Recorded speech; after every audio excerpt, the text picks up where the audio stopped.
By Mr. McElveen. Ms. Hines, would you like to speak to your amendment? Yes, thank you. I first want to thank very much facility staff, Mr. Plattenberg, Mr. Sneed, who doesn't seem to be here tonight. Is that right? Oh, and he's about to retire. How dare he not show up tonight?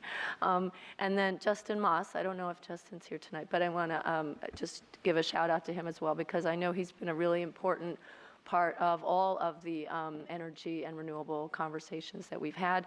Thanks to our wonderful facility staff, we've gotten to the point where FCPS buildings are so efficient that we are ready to change to renewable to renewable sources. You know, they say the first thing you have to do is get as efficient as you can be. And you know, we have more Energy Star rated buildings than any other school system in the country. So we've done a great deal in that area. I want to thank the Fairfax County Board of Supervisors and county staff leadership for putting together, being willing to put out the RFP for a power purchase agreement for solar energy. If it were not for their willingness to do that and our ability to ride that contract, it would be much more difficult for the school system to do this at this point. So that has provided a golden opportunity, which I'm very glad we can jump on. I want to thank my colleagues on the school board for your commitment to leadership on this really critical issue of climate action. I've noticed that we are in this together, and that's really nice to see. I want to thank this community for making clear that this is a priority, in particular the students. We've had so many students contact us and come to speak to us. We have some students down in Richmond today testifying before the General Assembly on some renewable bills, the Solar Freedom Bill. I think there were some parts of that they were testifying about today down in the General Assembly. So their commitment, your commitment, you know, the next generation's commitment to action on this issue is incredibly motivating. You have to understand how important that student voice is to this board, especially on something that we know will affect you more than any of us and longer than any of us. This is the world you are inheriting even more than we are. I also want to thank the advocacy groups out there like the Sierra Club and Faith Alliance for Climate Solutions. Your steadfast advocacy on this, the knowledge, the work that you do, the research, the conversations, the many conversations that you're willing to have with all of us to educate us and make sure we know what's possible has been really extremely helpful. I would just say, you know, the argument, I guess, against doing this is that if you look at the entire public buildings owned by the county in Fairfax County, that's all county buildings and school buildings, it only amounts to about 3% of the built environment in Fairfax County, even though I feel like we're enormous with 200 buildings and a footprint the size of 4 pentagons. It's only 3% of the built environment in the county. So, you know, you might be tempted to say, well, we can't fix this problem all by ourselves, right? But is that the question we should be asking? I mean, we need to lead, right? And this community wants to lead. Our students want us to lead. When you're facing a crisis, you do what you can with what you have. And with this pilot tonight, this school system and this school board are moving forward on that really important commitment. So thank you. Thank you, Ms. Hines. Mr. McElveen, would you like to speak to your second? So I want to start out by thanking Ms. Hines for her leadership over many years on this issue. It's been a pleasure to finally see this through to another new beginning, and at the same time also thank Mr. Plattenberg, Mr. Sneed, and Justin on the work that they have done. You know, when Mr. Plattenberg was first introduced to us, many of us saw that he had won a national award on issues of sustainability and capital improvements, and so this is just following through on that same mission that he's worked on for a long time. So I'm glad we're continuing to push the ball forward. This has been a long road, but as Pat said, we as a district now have 173 Energy Star buildings. That is the most in the country. It's an incredible achievement, and this is just the next step. We have also pioneered our Get to Green program. If folks have not visited our webpage, I think you will be amazed at the kind of work that we are doing in this area. You could spend all day on that Get to Green website, seeing all the different initiatives from recycling to farm to school and now to solar. And another point I would make is that, like a number of things this board has done over the past few years, this has been an issue that the students have led on. And 3, 4, 5 years ago, they started coming to us in droves, asking us to move on this issue. And it has taken a while for us to act, but the fact that we are now immortalizing this in our capital improvement plan for the first time means that in future years we can only build on it. So Chantilly, TJ, and Mason Crest are just the start, I know all of us hope. And with that, I will turn it back to the chair. Thank you, Mr. McElveen. I have a few people that would like to speak to the amendment. Ms. Palchik, followed by Ms. McLaughlin.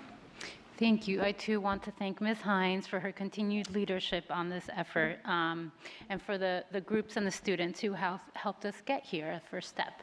And to Mr. Plattenberg, thank you, and a couple of questions to clarify.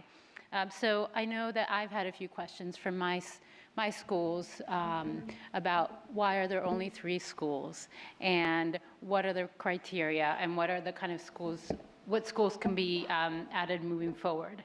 I wanted, if you could clarify for us, I believe what's pretty exciting about the RFP being put forward by our county is that not only will we be able to ride the contract, but really any jurisdiction in the state supposedly will be able to do that. And that these are the first 3 schools named, but really once that contract is in, it could really open up to many other schools being included. I think that was alluded to a little bit. So if you could clarify both for FCPS and for other school districts, what are some of the possibilities once that RFP comes back to us? Absolutely. Thank you, Ms. Pelchak. Keep in mind, Fairfax County Public Schools was the leader and the innovator in solar arrays back both with Terra Center and TerraSet. So when you look at where we have come in the past, and many of the board members mentioned this evening, Mr. McElveen, and certainly Ms. Hines and others, when you talk about where we go on the leading edge rather than the bleeding edge, the same applies here. We had been looking and working with Arlington County. Arlington County had tied theirs to the bond program, and that was something that we could not ride.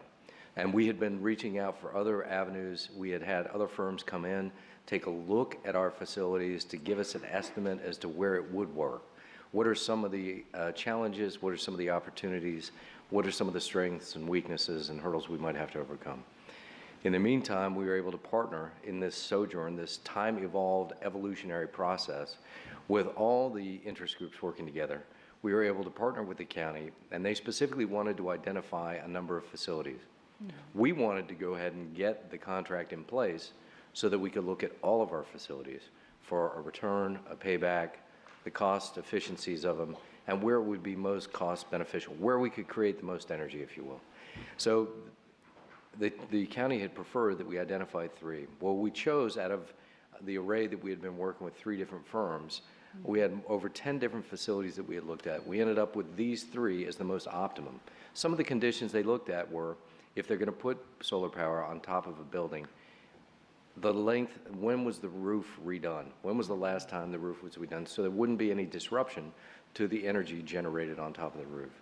So that process is one of the reasons why we ended up with the 3 that we're starting with.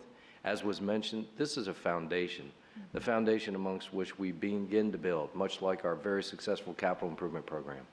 And when referenced on the number of Energy Star schools, 100% of our Energy Star schools that are eligible are Energy Star certified. The rest are under renovation or other things that are going on with them. So it really is building that comprehensive approach to renewabilities, to sustainability. This also will allow, with the procurement, it will allow, it's my understanding, and it's currently going through the process that's anticipated. The revised schedule that I received was that a contract award this June of this year will hopefully continue that thread that you spoke of to allow others to ride on the success that the county is having with this procurement process, and we are just fortunate to be a partner with them. I hope that answers your questions. Well, thank you. It's very exciting because I know we have many schools that are in the process of being renovated, will soon be renovated. We've had students ask why they're not included on this list. So come June, as my understanding, we'll be able to have more information and hopefully include more schools. So thank you so much to everyone who's worked on this. Very happy to support it. Thank you, Ms. Palchik. With that, Ms. McLaughlin? I just had wanted to make sure that we'd use this opportunity to help convey to the public that while it could be the entire board would like to wave a magic wand and put the solar panels on top of all 200 of our school buildings, as Mr. Plattenberg was talking, it goes into so much more about what is the structure and the state of the roof. And so I want to express my appreciation to Ms. Hines, as a native Californian who saw solar panels on our neighbors' homes as early as the 1970s. The fact that we're now talking about doing this almost in 2020 is certainly a little later than I would have hoped for Fairfax County, but it is exciting. And I too want to echo how wonderful it's been, the number of students who've brought their very important voice to this conversation. And it's great to see them engaged on something that is very meaningful. Regardless of what percentage this might affect the overall structures here within Fairfax County, every effort that we can make to continue with getting to green type ways of reducing carbon footprints is the type of leadership that I would like to see from Fairfax County School Board and certainly from our Board of Supervisors. So I see this as such a positive step tonight, and I'm excited to support it. Thank you, Ms. McLaughlin. Ms. Derenak-Kofax. My question was along the lines of what Ms. Palchik asked. And so, Mr. Plattenberg, thank you for explaining to us where we are and how we hope to move forward. As Mr. McElveen says, we are doing a lot of good things in the Get to Green initiative. And as he said, please explore our website to see what we are already doing. And just as my colleagues have said, thank you to our students who have taken leadership roles in this, and thank you to our colleagues for bringing us forward and getting it started in a small way, but it's a start. Thank you, Ms. Derenak-Kofax. Mr. Tigner. Thank you, Madam Chair. I also want to speak to student involvement and also sort of a mantra that I've heard. It is a very significant. It's a very significant thing that we feel like we're going up like that uphill battle because there's a lot to do and it feels as if there's only little we've started with. But the thing I've heard is if you're not part of the solution, you're part of the problem. And by doing this, we're becoming part of that solution. So it might be the first couple steps, but it's like one small step, right, and one large step for mankind, that kind of thing. So hopefully we can progress forward with that. But yeah, definitely the student advocacy has been a big part. Whenever I've talked to students about it, it's definitely a very focused arrowhead idea, like, yes, we want this, and this is something we're passionate about. I don't think I've ever met a kid who says, like, no, like, I necessarily don't care about my environment, which is an interesting thing, because there's always two sides to every topic. So I'm really excited to see this going forward, and high hopes for what we can do in the future with it as well. Thank you, Mr. Tigner. Ms. Evans. Thank you. I too want to thank Ms. Hines for bringing this forward and being so passionate about it, and for Mr. Plattenberg and his team for moving this forward and getting us started on sort of one small step towards doing our part for climate change. And I know we're thinking about having more conversation on that. I was certainly pleased that 2 of the first 3 are physically in Mason District, so that's great for our part of the county. I did have a question, and this actually was from a constituent. We have an addition going in at Justice High School, and I believe we have some roof projects as well. And the question that he had was whether this would provide an opportunity for more of these solar projects, because we were going in and doing, in some cases, doing new roofs, and in some cases, and in the case of Justice High School, doing an addition. That's a very good question. In fact, I get that a lot in questions when I'm out speaking to the public about this. And I like what Mr. Tigner mentioned.